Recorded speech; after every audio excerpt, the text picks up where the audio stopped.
Hello guys and welcome back to the channel. Thanks for tuning in. So today I'm going to be unboxing the Anbernic RG28XX in the beige white colour. A quick look at the specs then. So the screen size is 2.83 inch. It's an IPS screen. The CPU is a H700 quad core ARM Cortex A53 clocked in at 1.5 GHz. The GPU is a dual core Mali G31 MP2. The RAM here that they've used is the LPDDR4 1GB, and the storage is the storage of your choice, whatever you want to use. So the price here in the UK is £38, and in the States it's around $46 to $50. Now I've had this device for a while sitting on my shelf, but I thought I'll unbox it today and review it. So inside you do get some instructions, the USB Type-C cable as your standard. So let's go ahead and have a look at the device itself. The device is very nice and small. It does remind me of the actual Game Boy Advance Micro. The buttons do have a little bit of a shake to them, but that's fine. It is what it is. It doesn't really bother me. But the first thing that really did bother me straight away is that these buttons are so close together. My whole thumb can press all four buttons on the front here, which is quite annoying. But they do feel okay, a little bit mushy. Travel distance is okay. The buttons at the top are a little bit different though, but we'll get into that in a second. So at the top we have the USB Type-C charging port. Also we have a reset button here, and also a micro HDMI out, so you can connect it to a big screen, which I won't be doing in this video. Anyway, so the buttons at the top, one is protruding out and the other one is flush to the actual casing itself, which are going to be quite difficult to use. So on the side here we have the power button and also a reset button.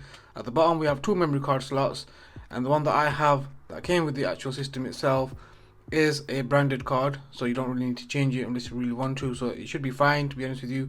And on the other side we have the volume up and volume down, also a headphone jack if you want to use it, using some headphones, that'll be fine. So to be honest with you, I really do like the ergonomics of the actual device. It really does, compared to the actual original Game Boy Micro itself, and that's why I picked this up, because it did really have me, thinking about that nostalgic feeling. But here we will check the D-pad. The D-pad on the original Game Boy Micro is really nice and really good compared to the one on here. It's okay, I guess I'll have to check it out, but it just doesn't feel right. There's something a little bit off about it. So let's go ahead and turn on the system itself and check out some games. So once you turn on the device, you'll be presented with the Anbernic logo, and then you will be presented with the stock UI that comes with the actual system itself. Now this is fine, I mean it works, it's got all the things that you need to know and all the things that you need to do, but just don't go into this first tab here because the ROMs don't load properly, and for that reason I would advise you not to use that tab. Go into the RA and all the systems are here, from the PSP all the way right down to the Game Boy, Game Boy Color, Game Boy Advance. So you got some really good systems on here. The screen itself is okay. My only gripe with the actual screen straight off the bat is that it's not bright enough. The screen seems to be a little bit dim. But we'll go ahead and check out some games. Now this is Batman on the Sega Game Gear.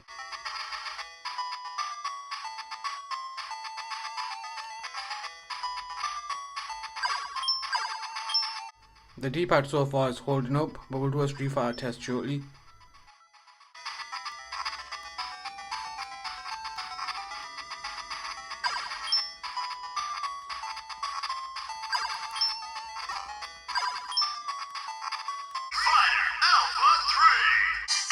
Select your character. Select your fighting style.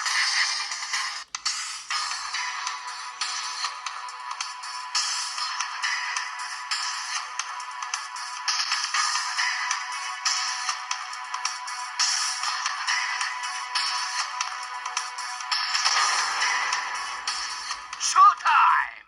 Let's play! So right off the bat, we'll do a Street Fighter test, and here it is. So I can say that the D-pad does work for the Fireball. I can pull off the Dragon Punch and the Hurricane Kick, so it is playable and it is usable for Street Fighter, so that's a good thing. So if you're going to play Street Fighter on the go, it's going to be perfect for that. Also, this device is really pocketable, and I am loving the design, I'm not going to lie. I really do like the design. Next up, we'll do a little sound test then, because these speakers do kick out some real good sound.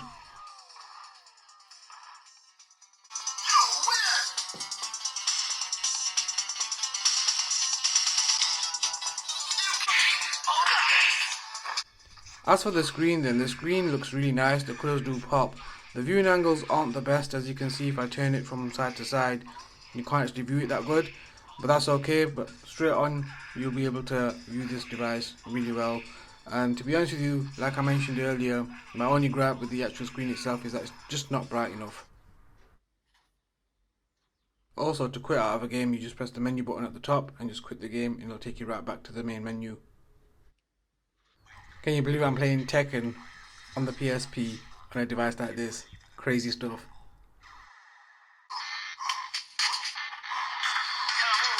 one. Fight. Round two.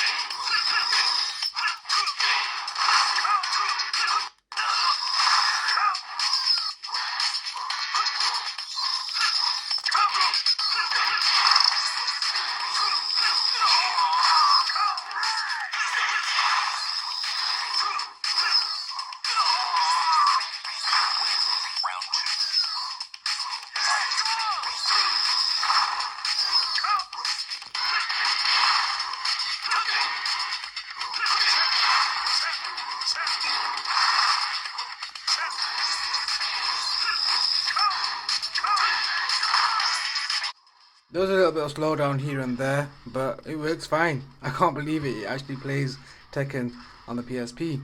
Good stuff.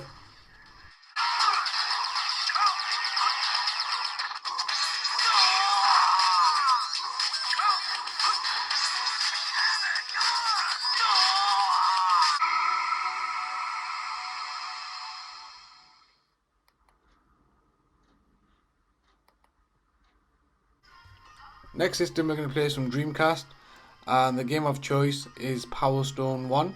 It also has Power Stone 2 on here, but I'm just going to play Power Stone 1.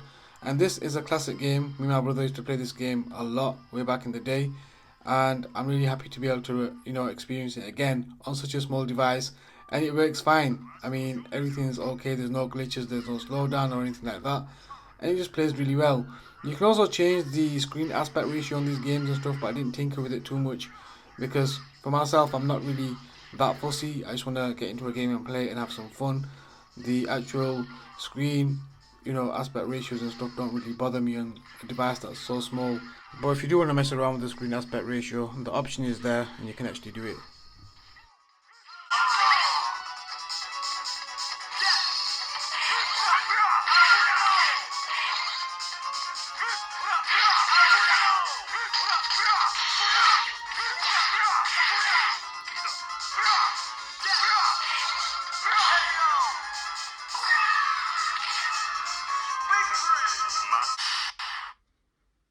The next game I'm going to check out is Tekken 3 for the PlayStation 1. And every time I check out a PlayStation 1 game, especially stuff like Tekken and stuff, these games really hold up really well till this day. And this game looks magnificent even on the screen this small. And on a system like this, it looks really good. You can have a ton of fun still till this day playing Tekken 3.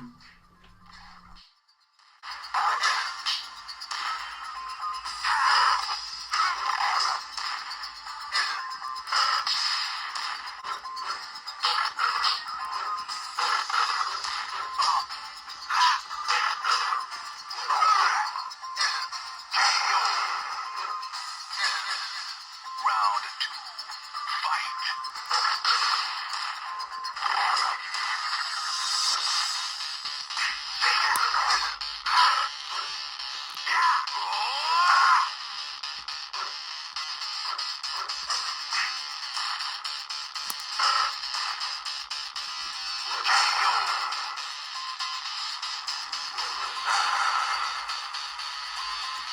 You win.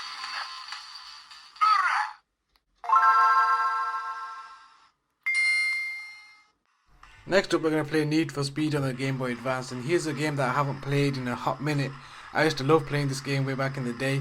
To be honest with you, the Game Boy Advance had some really good racing games, and I do love the way the graphics look and the way they actually managed to, I don't know how they did it. How did they actually manage to make games like this and look so good? Because even till this day, this game is really playable and enjoyable, in my humble opinion anyway.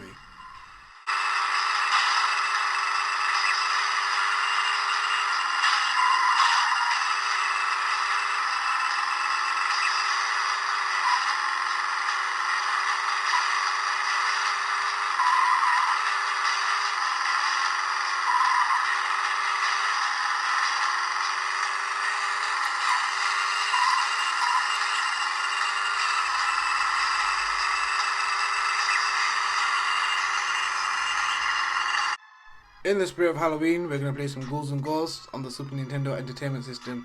Again, this game plays really well and it's really enjoyable, and I totally recommend playing this game if you haven't played it.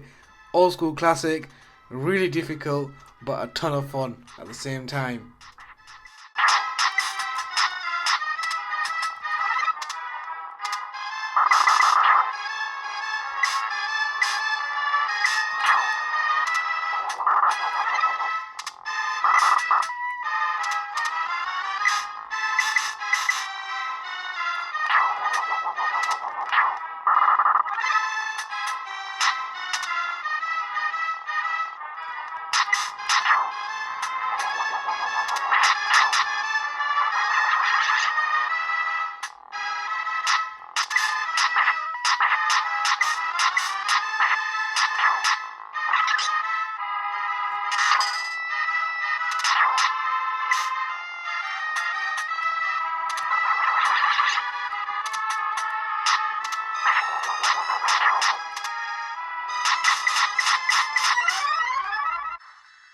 Okay, so next up we're going to play Sunset Riders, again on the Super Nintendo Entertainment System. A legendary game, a true classic. I spent many a penny playing this game way back in the day in my teens, and till this day I can't get enough of this game. When I do actually come across this game, I do play it for hours, so I can't wait to actually finish this video and smash this game.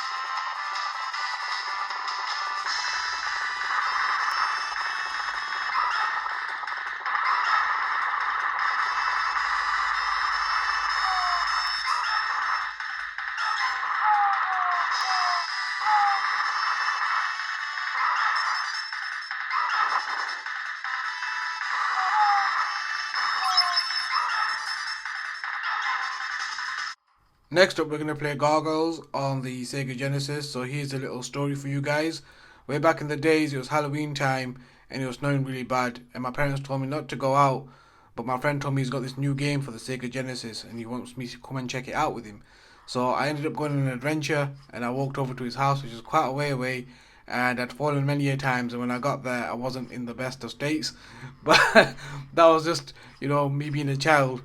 But when I got there, we had a ton of fun, we had some food, and we had a really good time playing this game. I wasn't very good at it then, I'm not very good at it now, but I thought I'll share this, with you guys today.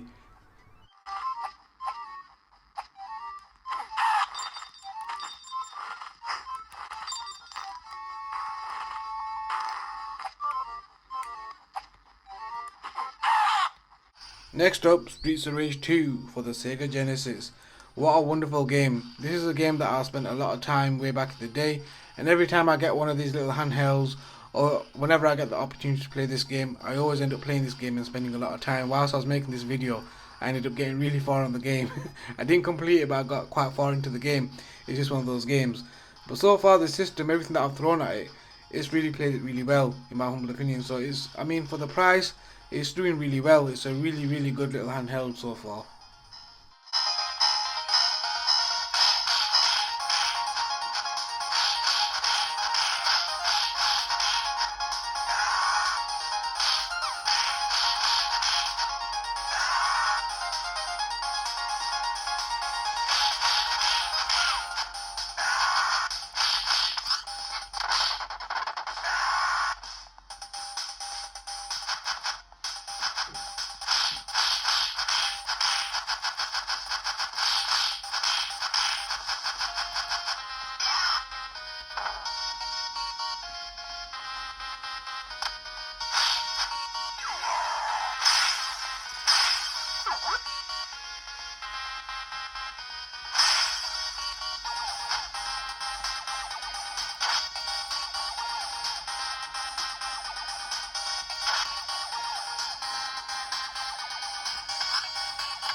Okay, just to summarize then guys, would I recommend this device to yourselves? I would totally recommend it for the price point if you want a decent budget handheld. It does all the things that you want it to do. All the games that I threw at the device worked really well. I had no issues, no hindrances, and everything was fine. The only issues that I do have with the device itself are the L and R buttons. The face buttons are too close together, and also the D-pad could have been a little bit better, and also the screen brightness is a little bit off. Aside from that, for the price point, you actually can't go wrong. And that was it, guys. That was my unboxing and review of the RG28XX. I'll catch you in the next video. Stay safe. Peace.